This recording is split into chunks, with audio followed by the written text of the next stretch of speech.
कभी सोचा है कि एक जबरदस्त आइडिया, महीनों की मेहनत और फिर लॉन्च वाले दिन एकदम सन्नाटा। आखिर ऐसा होता क्यों है? देखिए, प्रोडक्ट डेवलपमेंट की दुनिया ही ऐसी। एक शानदार आइडिया और एक सफल लॉन्च के बीच का जो रास्ता है ना, वो अक्सर गलतियों और गलत मोड़ों से भरा होता है। यही वो सवाल है जो हर एंटरप्रेन्योर, हर प्रोडक्ट मैनेजर को परेशान करता है। इतनी अच्छी सोच, इतनी मेहनत, इतना पैसा, सब लगाने के बाद भी ज्यादातर प्रोडक्ट्स मार्केट से गायब क्यों हो जाते हैं? नहीं, ये सिर्फ बुरी किस्मत की बात नहीं है। इसके पीछे एक बहुत बड़ी वजह छिपी होती है, जिसे हम अक्सर देख ही नहीं पाते। और वो वजह सुनने में शायद थोड़ी अजीब लगे, पर सच है।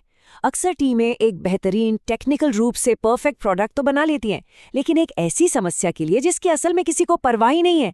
और बस इसी जाल से बचने के लिए एक बहुत ही कारगर टूल है MVP लक्ष्य फ्रेमवर्क। इसे एक ऐसे ब्लूप्रिंट की तरह समझिए जो ये पक्का करता है कि आप सही जगह पर सही पुल बना रहे हैं। तो चलिए इस ब्लूप्रिंट को बनाना शुरू करते हैं, एक एक करके। और देखिए, किसी भी मजबूत इमारत की तरह हर चीज उसकी नींव से शुरू होती है।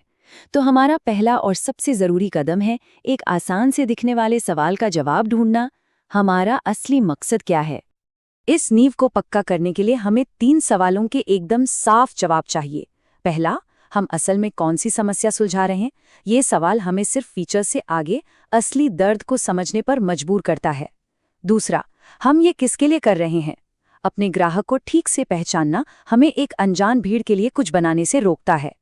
और तीसरा, हम क्या मानते हैं कि हमारा समाधान वैल्यू देगा? ये जवाब सिर्फ खाना पूर्ति के लिए नहीं है, ये वो कंपास हैं जो आगे के हर छोटे बड़े फैसले को सही दिशा देंगे। ठीक है, तो एक बार जब हमारा मकसद यानी हमारा क्यों एकदम साफ हो जाता है, तो अगला कदम आता है, हमें ये कैसे पता चलेगा कि हम अपनी मंजिल तक पहुंच गए हैं? मतलब सफलता दिखेगी कैसी? ये अभी तय करना जरूरी है, बाद में नहीं, ताकि पूरी टीम एक ही निशाने की तरफ काम करे। और यही वो सवाल है जो उम्मीदों को एक ठोस रणनीति से अलग करता है। एक भी लाइन का कोड लिखने से पहले पूरी टीम को इस बात पर सहमत होना होगा कि जीत का मतलब क्या है। और हम यहाँ अंदाजों या फीलिंग्स की बात नहीं कर रहे हैं, हम बात कर रहे हैं ठोस, ना टाले जा सकने वाले डेटा की। सफलता को नापने के लिए हम 4 मुख्य क्षेत्रों पर ध्यान देते हैं। एंगेजमेंट, क्या लोग सच में हमारे प्रोडक्ट को इस्तेमाल कर रहे हैं? अडॉप्शन, हर हफ्ते कितने नए लोग साइन अप कर रहे हैं? कन्वर्जन, हमारी वेबसाइट पर आने वालों में से कितने प्रतिशत असल में खरीदारी कर रहे हैं? और जाहिर है रेवेन्यू, क्या हम इससे पैसे कमा पा रहे हैं? हर मैट्रिक कहानी का एक अलग जरूरी हिस्सा बताती है। सफलता के इन सभी मापदंडों में सबसे जरूरी है गो या नो गो पॉइंट तय करना। ये एक लक्ष्मण रेखा है जो पहले से तय होती है और जो ये बताएगी कि प्रोजेक्ट आगे बढ़ेगा या इस पर यहीं रोक लगा दी जाएगी। हम यहाँ एक खास नंबर वाले लक्ष्य की बात कर रहे हैं। हमें ज्यादा यूजर्स चाहिए जैसी गोलमोल बात नहीं, बल्कि हमें पहले महीने में 1000 साइनअप्स तक पहुंचना है या फिर 5% की कन्वर्जन रेट हासिल करनी है।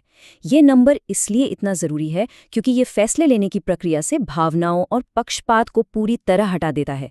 डेटा फैसला करता है, हमारी फीलिंग्स नहीं।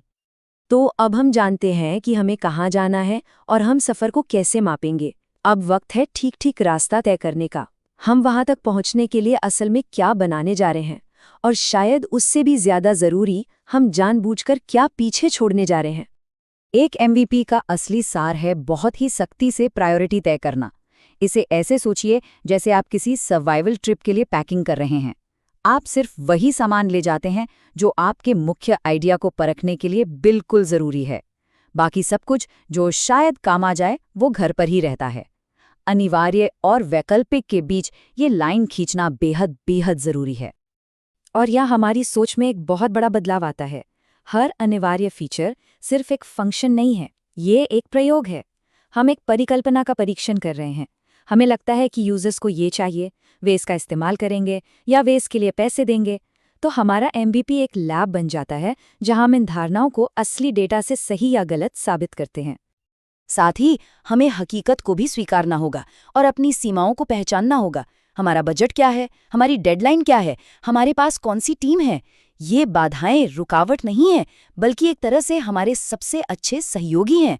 वे हमें क्रिएटिव होने और जो सच में मायने रखता है उस पर ध्यान केंद्रित करने के लिए मजबूर करती हैं, जिससे प्रोजेक्ट हकीकत से जुड़ा रहता है। ब्लूप्रिंट तैयार है, थ्योरी एकदम साफ है। अब आता है सच्चाई का क्षण, अपनी बनाई हुई चीज को लैब से बाहर निकालकर असली दुनिया में असली ग्राहकों के साथ परखने का। अब ये सुनने का समय है कि वे क्या कहते हैं। ग्राहक से सत्यापन लेने की इस प्रक्रिया को इन 3 सरल चरणों में तोड़ा जा सकता है। सबसे पहले परीक्षण का सही तरीका चुनें। दूसरा, सही यूजर्स को खोजें। और तीसरा, एक व्यवस्थित तरीके से उनकी प्रतिक्रिया को इकट्ठा करें। अब इस परीक्षण को करने के कई तरीके हैं। एक बिल्कुल शुरुआती आइडिया को परखने के लिए एक साधारण प्रोटोटाइप से लेकर लॉन्च के लिए लगभग तैयार प्रोडक्ट के लिए पायलट प्रोग्राम या बीटा टेस्ट तक। सबसे ज़रूरी बात यह है कि वो तरीका चुना जाए जो आपके प्रोडक्ट की मैच्योरिटी और आप जो सीखना चाहते हैं उसके लिए सबसे सही हो।